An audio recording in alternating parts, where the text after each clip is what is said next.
वणक्कम।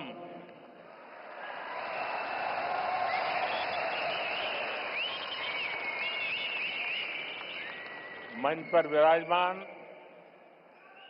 तमिलनाडु के राज्यपाल आर.एन. रवि जी, केंद्रीय मंत्रिमंडल में मेरे साथी एल. मुरुगन जी, तमिलनाडु एग्रीकल्चर यूनिवर्सिटी के पूर्व कुलपति डॉक्टर के.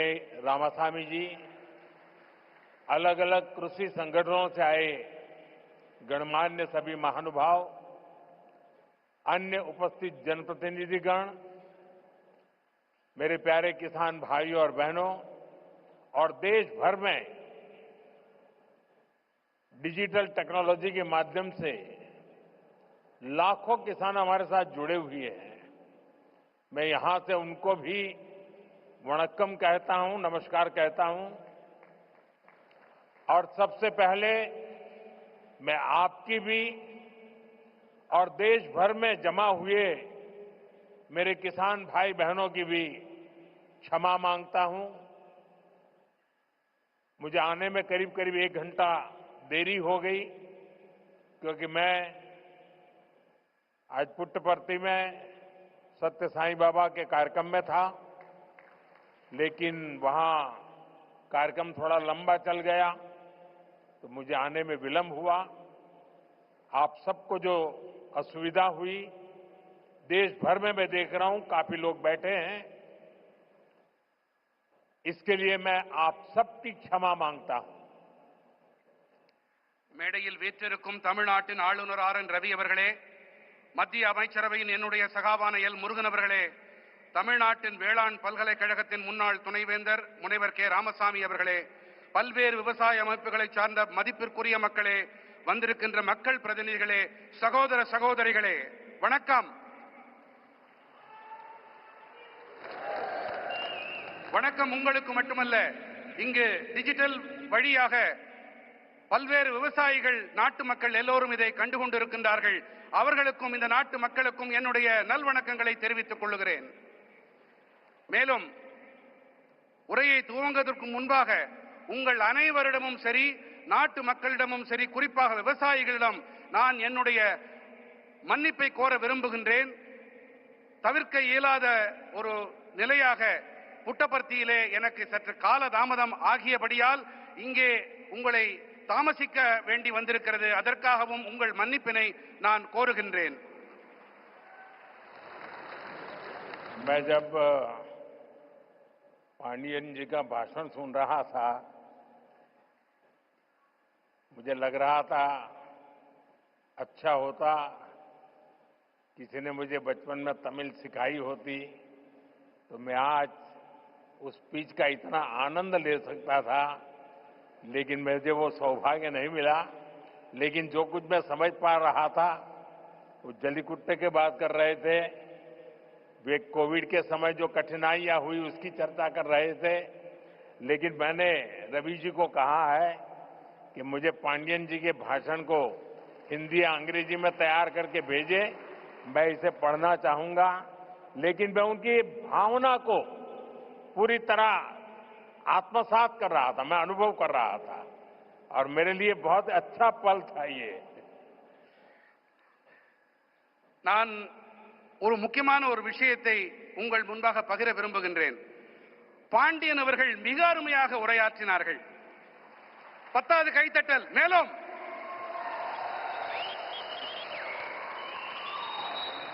அவருடைய உரையை தமிழிலே இருந்ததால் என்னால் முழுமையாக புரிந்து கொள்ள முடியவில்லை. சிறுவயதில் நான் தமிழையும் கற்றிருக்கலாமே என்று அடிக்கடி நினைப்பதுண்டு. இன்று பாண்டியன் அவர்களுடைய உணர்வுமயமான இந்த உரை, அந்த முழுமையாக அதை புரிந்து கொள்ள முடியவில்லை என்றாலும் அந்த உணர்வு என்னை தொட்டது. மாண்புமிகு ஆளுநர் ரவி ஐயா அவர்களிடம் நான் விண்ணப்பித்திருக்கிறேன். பாண்டியன் அவர்கள் ஐயாவுடைய உரையை அதனை ஹிந்தி மொழியிலே அல்லது ஆங்கிலத்திலே மொழியாக்கம் செய்து எனக்கு தெரிவித்துக் கொடுக்குமாறு அவரிடம் விண்ணப்பித்திருக்கிறேன். जब मैं यहां मंच पे आया तो मैं देख रहा था काफी किसान भाई बहन वो अपना गमछा घुमा रहे थे, तो मुझे लग रहा था कि बिहार की हवा मेरे आने से पहले पहुंच गई है। நான் இங்கே மேடையிலே வந்தபோது பல விவசாய வேளாண் குடிமக்கள் தங்களுடைய மேல் துண்டை அவர்கள் சுழற்றிக் கொண்டிருந்தார்கள். பீகாருடைய காற்று இங்கேயும் வீசுகிறதோ என்று என் மனம் அவாவியது.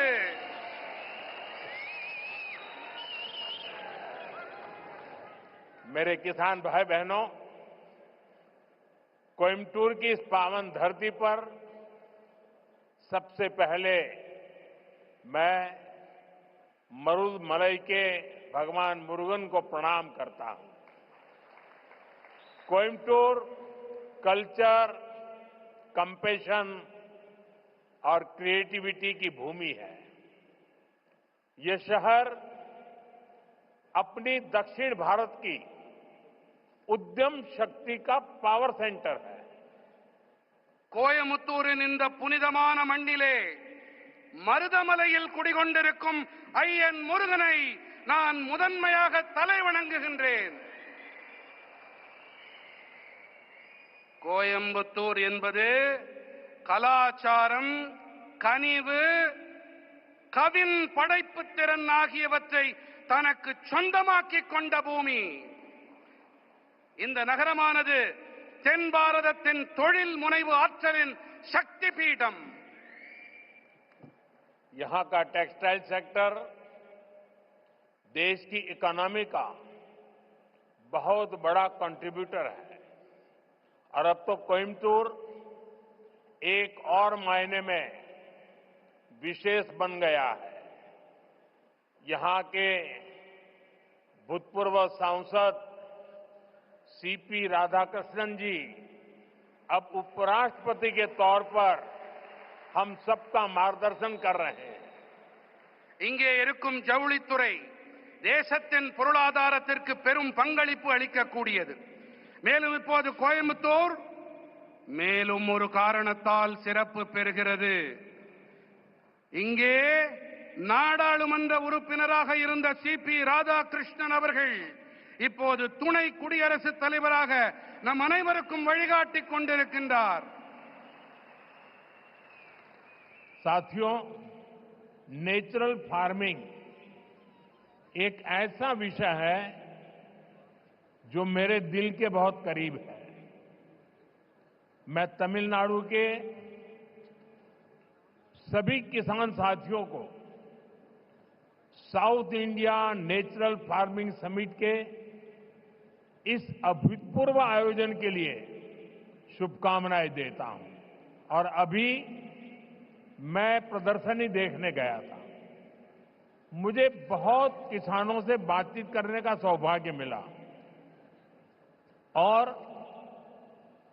कोई मैकेनिकल इंजीनियरिंग करके पीएचडी करके खेती कर रहा है, कोई नासा में चंद्रयान का काम करते करते छोड़ करके खेती कर रहा है और खुद खेती करता है। इतना ही नहीं, अनेक किसानों को वो तैयार कर रहे हैं, नौजवानों को ट्रेन कर रहे हैं। मुझे आज सार्वजनिक रूप से स्वीकार करना होगा,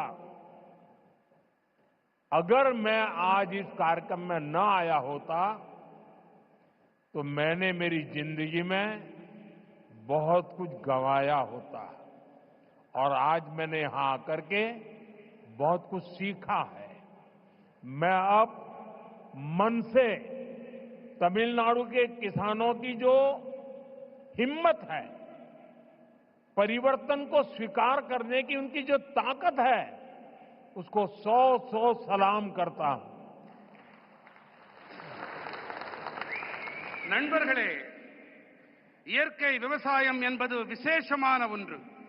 இது என் இதயத்துக்கு மிகவும் நெருக்கமானது.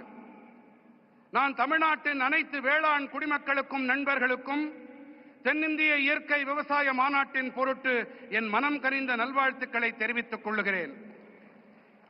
அடுத்ததாக இங்கே மேடைக்கு வருவதற்கு முன்பாக நான் அங்கே காட்சிப்படுத்தப்பட்டிருக்கும் பல்வேறு அரங்குகளை சென்று பார்த்தேன்.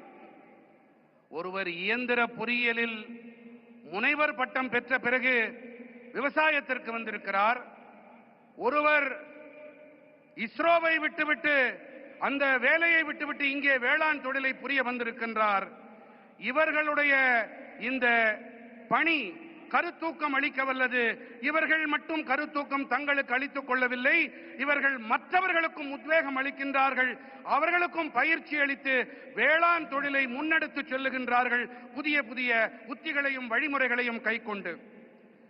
ஒருவேளை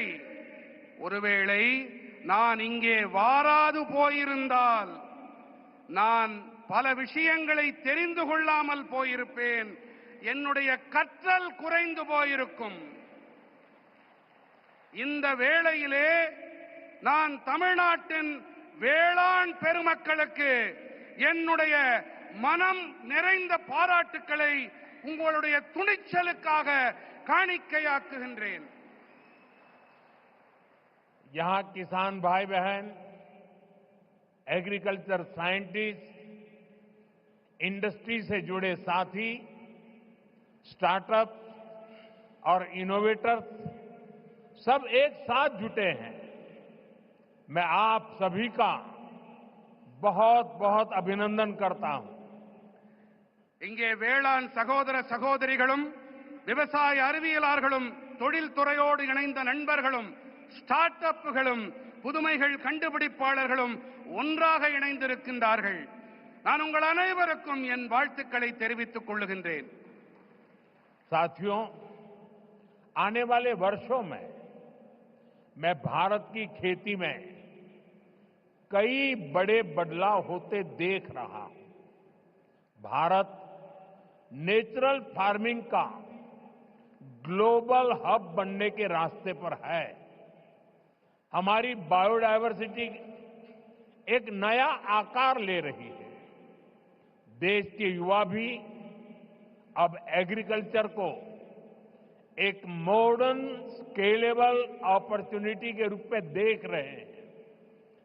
इससे देश की रूरल इकोनॉमी को बहुत बड़ी ताकत मिलने जा रही है. நண்பர்களே, வரவிருக்கின்ற ஆண்டுகளிலே பாரதத்தின் வேளாண் துறையில் பல பெரிய மாறுதல்கள் ஏற்படவிருப்பதை நான் காண்கின்றேன். பாரதம் இயற்கை விவசாயத்தின் உலகளாவிய மையப்புள்ளியாக ஆகும் பாதையிலே பயணிக்க தொடங்கி இருக்கின்றது. நம்முடைய உயிரி பன்முகத்தன்மை ஒரு புதிய வடிவத்தை எடுத்து வருகின்றது. தேசத்தின் இளைஞர்களும் கூட இப்போது விவசாயத்தை நவீனமானதாகவும் அளவிடக்கூடிய சந்தர்ப்பமாகவும் காணத் தொடங்கி இருக்கின்றார்கள். முக்கியமாக இதனால் ஊரக பகுதி பொருளாதாரம் மேம்படும் என்பதை அறுதியிட்டு என்னால் சொல்ல முடியும். मेरे किसान भाई बहनों, बीते 11 वर्षों में देश के पूरे कृषि सेक्टर में बहुत बड़ा परिवर्तन हुआ है.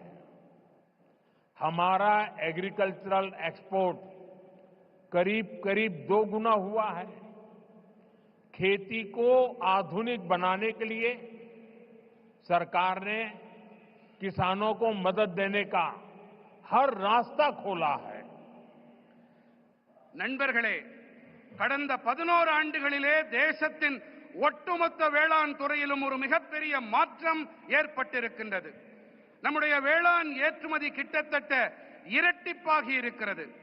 விவசாயத்தை நவீனப்படுத்த அரசாங்கம் விவசாயிகளுக்கு உதவி புரிய தேவையான அனைத்து வழிகளையும் திறந்து விட்டிருக்கின்றது.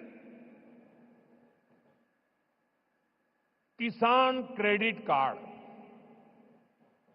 अकेले केसीसी से ही इस साल किसानों को 10 लाख करोड़ रुपए से ज्यादा की मदद दी गई है. ये 10 लाख करोड़ आंकड़ा बहुत बड़ा है. 7 साल पहले पशुपालकों और मछली पालकों को केसीसी की सुविधा मिलने के बाद वो भी इसका जमकर लाभ उठा रहे हैं. बायो फर्टिलाइजर पर जीएसटी कम होने से भी किसानों को बहुत फायदा हुआ है। விவசாயிகள் கடன் அட்டை மூலமாக மட்டுமே இந்த ஆண்டு விவசாயிகளுக்கு 10,000 கோடி ரூபாய்க்கும் அதிகமான உதவிகள் அளிக்கப்பட்டிருக்கின்றன. 7 ஆண்டுகளுக்கு முன்பாக கால்நடை பராமரிப்பாளர்களுக்கும் மீன் வளர்ப்பாளர்களுக்கும் இந்த விவசாய கடன் அட்டை வசதி கிடைத்த பிறகு அவர்களும் கூட இதனால் நிறைவான பலன்களை பெற்று வருகின்றார்கள். உயிரி உரங்கள் மீதான ஜிஎஸ்டி வரியை குறைக்கப்பட்டதாலும் விவசாயிகளுக்கு அதிக ஆதாயங்கள் கிடைத்திருக்கின்றன. साथियों, अभी कुछ ही देर पहले इसी मंच से हमने देश के किसानों को पीएम किसान सम्मान निधि की अगली किस्त जारी की है। देश के कोने कोने में किसानों को 18,000 करोड़ रुपए ट्रांसफर हुए हैं। यहां तमिलनाडु के भी लाखों किसानों के खाते में पीएम किसान सम्मान निधि के पैसे पहुंचे हैं। நண்பர்களே, இப்போது சற்று நேரம் முன்பாக இந்த மேடையிலிருந்து தேசத்தின் விவசாயிகளுக்கு பிரதம மந்திரி விவசாயிகள் கௌரவ கொடையின் அடுத்த தவணை கொண்டு சேர்க்கப்பட்டது. தேசத்தின் அனைத்து மூலைகளில் இருக்கும் விவசாயிகளுக்கும் 18,000 கோடி ரூபாய் பரிமாற்றம் செய்யப்பட்டிருக்கின்றது. இங்கே தமிழ்நாட்டிலும் கூட பல லட்சம் விவசாயிகளின் வங்கிக் கணக்குகளிலும் பிரதம மந்திரி விவசாயிகள் கௌரவ கொடை அளிக்கப்பட்டிருக்கிறது. साथियों, अब तक इस योजना के तहत देश के छोटे किसानों को 4 लाख करोड़ रुपए की राशि सीधे उनके बैंक खाते में भेजी जा चुकी है। ये राशि किसानों के खेती से जुड़े अनेक कामों को पूरा करने का माध्यम बनी है। मैं इस योजना के लाभार्थी करोड़ों किसान भाई बहनों को बहुत बहुत शुभकामनाएं देता हूं। நண்பர்களே, இதுவரை இந்த திட்டத்திற்கு உட்பட்டு தேசத்தின் சிறு விவசாயிகளுக்கு 4 லட்சம் கோடி ரூபாய் தொகை நேரடியாக அவர்களுடைய வங்கிக் கணக்குகளிலே செலுத்தப்பட்டாகிவிட்டது. இந்த தொகை விவசாயத்தோடு தொடர்புடைய பல்வேறு பணிகளை நிறைவேற்றிக் கொள்ளும் சாதனமாக விவசாயிகளுக்கு பயனளிக்கிறது. இந்த திட்டத்தால் பயனடைந்த கோடிக்கணக்கான விவசாயிகளுக்கு நான் என் நல்வாழ்த்துக்களை தெரிவித்துக் கொள்ளுகின்றேன். वहां पीछे 2 बालिकाएं प्ले कार्ड लेकर कब से खड़ी है, हाथ उनके थक जाएंगे। मैं सिक्योरिटी के लोगों से कहूंगा कि वो लेकर के, शायद मेरे लिए लेके आई है, वो लेकर के मुझे दे दीजिए और आपका जो कुछ भी मैसेज होगा मैं उसको बड़ी गंभीरता से लूंगा। அங்கே கூட்டத்திலே ஒரு சிறுவன் கையிலே ஒரு பதாகையை ஏந்தி கொண்டிருக்கின்றான்.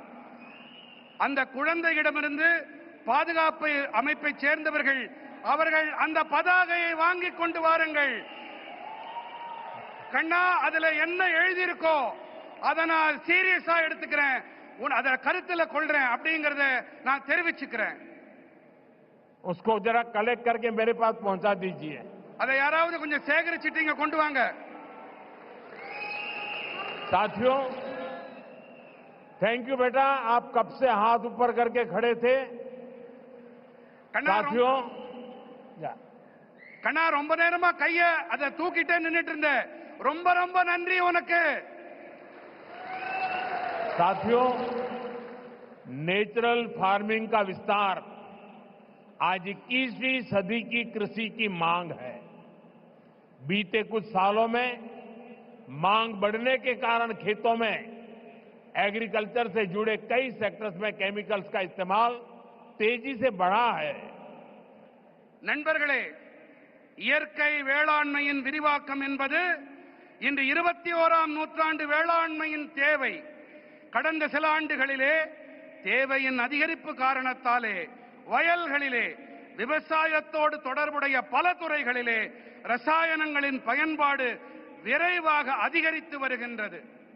केमिकल फर्टिलाइजर्स और पेस्टिसाइड्स के ज्यादा इस्तेमाल के कारण सॉइल फर्टिलिटी गिर रही है, सॉइल मॉइस्चर पर असर पड़ रहा है और इन सबके साथ फार्मिंग की कॉस्ट पर हर साल वो बढ़ती ही जा रही है।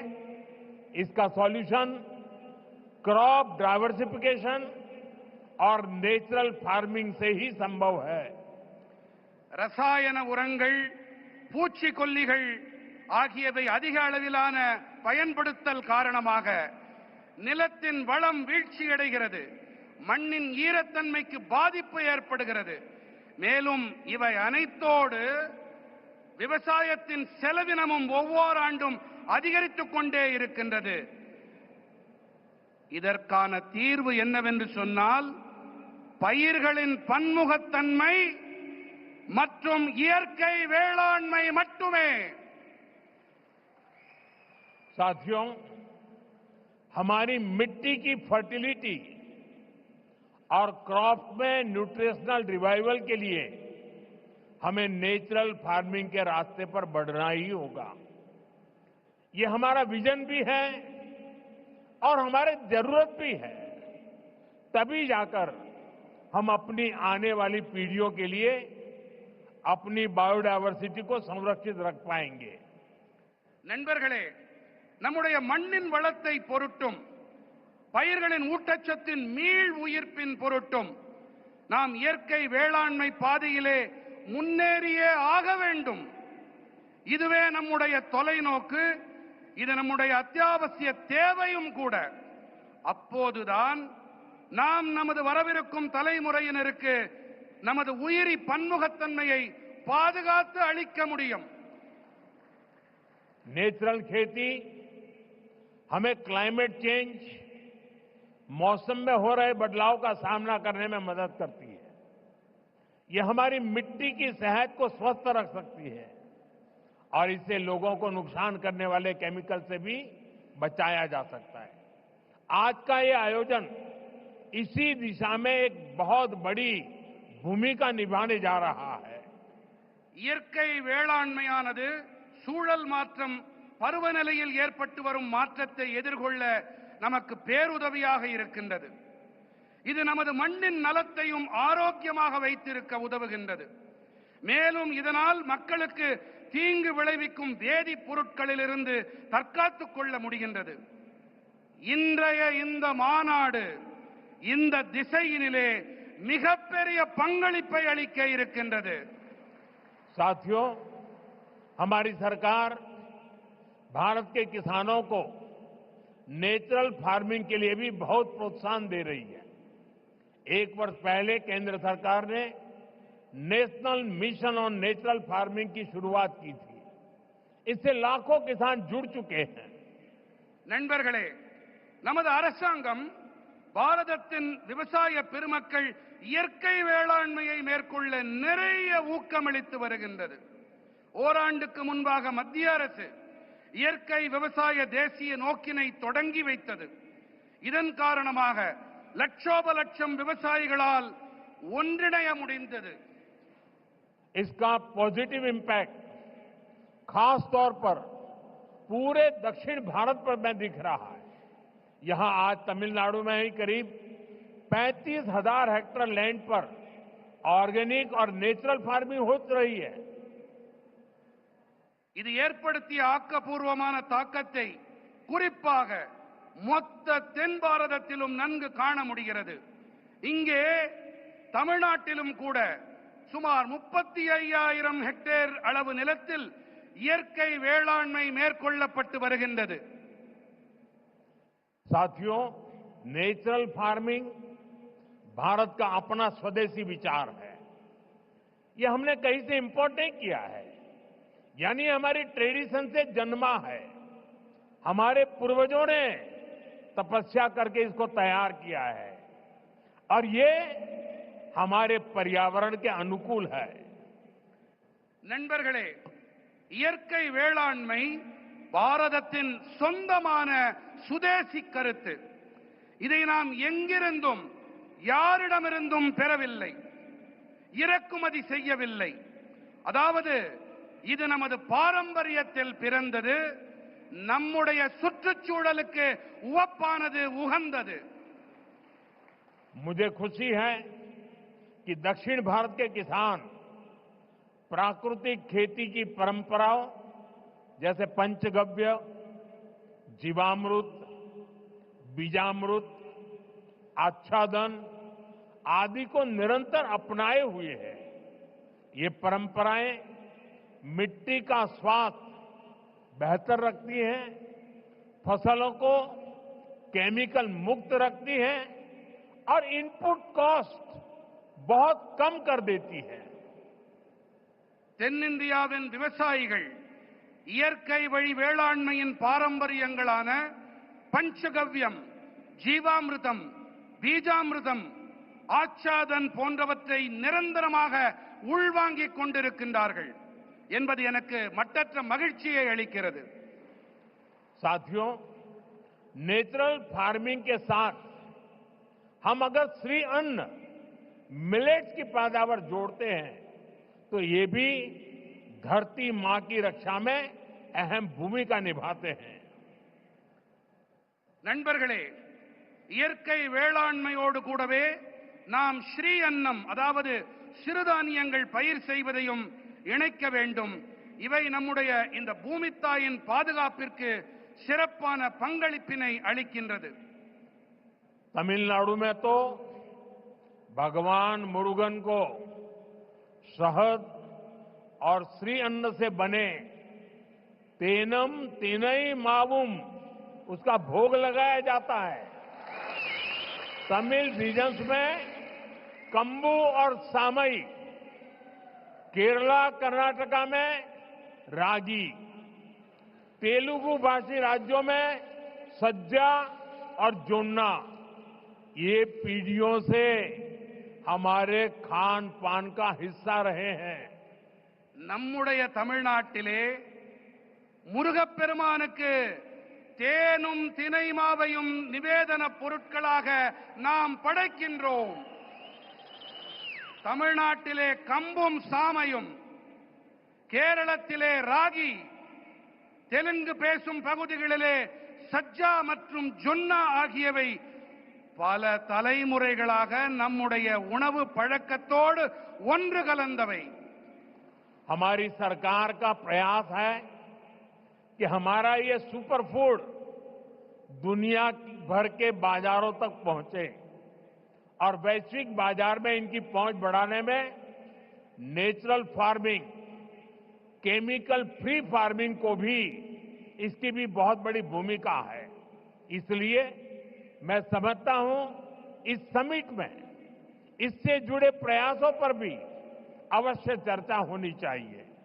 நம்முடைய அரசின் முயற்சி என்னவென்றால் நமது இந்த சூப்பர் உணவானது உலகெங்கிலும் இருக்கும் சந்தைகள் வரை சென்று சேர வேண்டும் என்பதுதான். மேலும் உலகளாவிய சந்தைகளிலும் இவற்றின் வீச்சினை அதிகரிக்க இயற்கை வேளாண்மை, ரசாயனங்கள் இல்லா வேளாண்மை ஆகியவற்றுக்கு மிகப்பெரிய பங்களிப்பு இருக்கின்றது. ஆகையினால்தான் இந்த மாநாட்டிலே இதோடு தொடர்புடைய முயற்சிகள் தொடர்பாகவும் கண்டிப்பாக விவாதங்கள் நடைபெற வேண்டும் என்று நான் விரும்புகிறேன், கருதுகிறேன். साथियों, मेरा एक आग्रह मोनोकल्चर के बजाय मल्टी कल्चर कृषि का भी रहा है। हमें इसकी प्रेरणा दक्षिण भारत के कई क्षेत्रों से मिलती है। நண்பர்களே, ஒற்றை பயிருக்கு பதிலாக பல்வகை பயிர் வேளாண்மை இருக்க வேண்டும் என்பதே என்னுடைய ஆழமான விருப்பம்.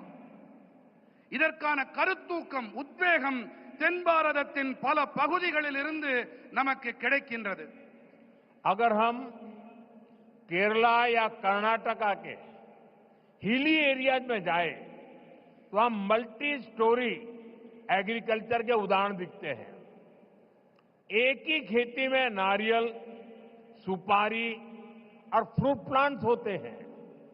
इनके नीचे मसालों और काली मिर्च की खेती होती है। यानी छोटे से हिस्से में ही इतनी सारी चीजों को पूरी व्यवस्था बनाकर उगाया जा सकता है। यही नेचुरल फार्मिंग का भी मूल दर्शन है। நாம் கேரளம் அல்லது கர்நாடகத்தின் மலைப்பாங்கான பகுதிகளுக்கு சென்றோமேயானால் அங்கே பல்லடுக்கு வேளாண்மையை நம்மால் காண முடியும். ஒரே வயலிலே தென்னை, பாக்கு, பழமரங்கள் ஆகியவை இருக்கும். இவற்றுக்கு இடையே கீழே ஊடுபயிராக மசாலா பொருட்கள், மிளகு போன்றவை பயிர் செய்யப்படுகின்றன. அதாவது ஒரு சின்ன பகுதியிலேயே கூட இத்தனை பயிர்களுக்கும் நிறைவான ஏற்பாடுகளை செய்து பயிர் செய்விக்க முடியும். இதுதான் இயற்கை வேளாண்மையின் அடிப்படை கோட்பாடு. खेती के इस मॉडल को हमें पान इंडिया लेवल पर आगे ले जाना है।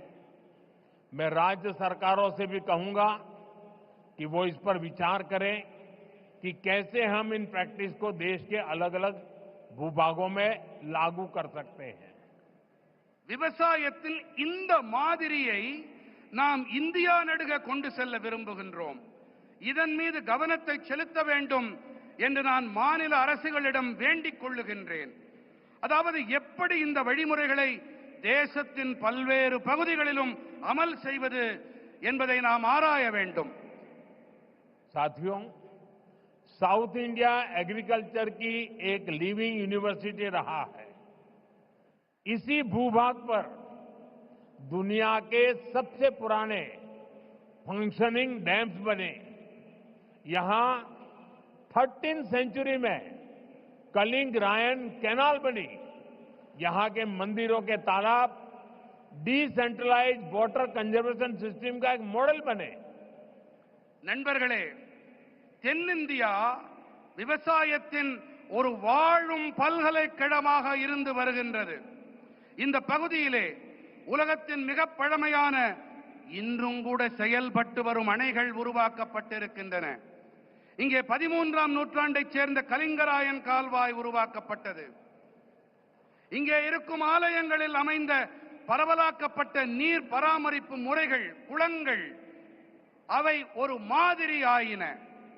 इसी धरती ने नदियों के जल को नियंत्रित कर इसे खेती के लिए इस्तेमाल करने का मॉडल दिया। इसी धरती ने हजारों वर्ष पहले इतनी साइंटिफिक वाटर इंजीनियरिंग की है। इसलिए मेरा विश्वास है देश और दुनिया को नेचुरल फार्मिंग में लीडरशिप भी इसी भूभाग से मिलेगी। இந்த மண்ணின் ஓடு நதிகளின் நீரை நெறிப்படுத்தி இதை விவசாயத்திற்காக பயன்படுத்தியது இது ஒரு மாதிரியாக உருவானது.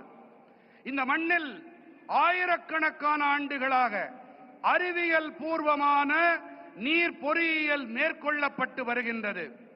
அந்த வகையிலே தேசத்திலும் சரி, உலகிலும் சரி, இயற்கை வேளாண்மைக்காக தலைமை ஏற்பு என்றால் அதுவும் கூட இந்த நிலப்பகுதியிலிருந்துதான் கிடைக்கும் என்பது என்னுடைய அசையா நம்பிக்கை.